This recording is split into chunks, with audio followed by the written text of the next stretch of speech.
ನಮಸ್ಕಾರ. ಮುಕ್ತಿ ಸ್ಫಿಯರ್ಗೆ ಸ್ವಾಗತ. ದೊಡ್ಡವ್ರು ಹೇಳೋ ಮಾತನ್ನು ಕೇಳಬೇಕು.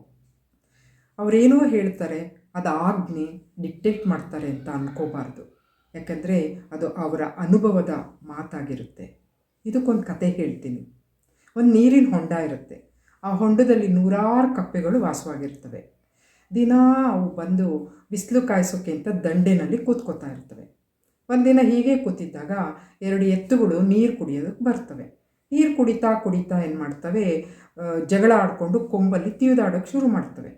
ಆಗ ಅಲ್ಲಿದ್ದ ವಯಸ್ಸಾದ ಕಪ್ಪೆ ಹೇಳುತ್ತೆ, ನಾವು ಇಲ್ಲಿರೋದು ಸರಿಯಲ್ಲ, ಇಲ್ಲಿಂದ ಹೊಟ್ಟೋಗೋಣ ಬನ್ನಿ ಅಂತ ಕರೆಯುತ್ತೆ ಎಲ್ಲ ಕಪ್ಪೆಗಳಿಗೆ. ಆದರೆ ಹುಡುಗ ಬುದ್ಧಿ ಕಪ್ಪೆಗಳೇನು ಹೇಳ್ತವೆ, ನೀನು ಬೇಕಾದರೆ ಹೋಗು, ನಾವು ಆ ಜಗಳನ ನೋಡ್ತೀವಿ, ಮಜವಾಗಿರುತ್ತೆ, ಇಲ್ಲೇ ಕೂತ್ಕೊಂಡಿರ್ತೀವಿ ಅಂತ ಅಂತವೆ. ಹೀಗೆ ನೋಡ್ತಾ ಕೂತಿದ್ದಾಗ ಆ ಜಗಳ ಆಡ್ತಿದ್ದು ಒಂದೆತ್ತು ದೊಪ್ಪ ಅಂತ ಆ ಕಪ್ಪೆಗಳ ಮೇಲೆ ಬಿದ್ದು ಬಿಡುತ್ತೆ. ಏನಾಯಿತು, ಕಪ್ಪೆಗಳೆಲ್ಲ ಅಪ್ಪಚ್ಚಿ ಆಗೋಗ್ಬಿಟ್ವು. ದೊಡ್ಡವ್ರ ಮಾತು ಕೇಳಿದರೆ ಜೀವ ಉಳಿತಿತ್ತಾ? ದೊಡ್ಡವ್ರು ಹೇಳೋದು ನಮ್ಮ ಒಳ್ಳೆಯದಕ್ಕೇನೆ. ಈ ಚಿಂತನೆ ನಿಮಗೆ ಇಷ್ಟ ಆಗಿದ್ದರೆ ನನ್ನ ಜೊತೆ ಫಾಲೋ ಮಾಡಿ.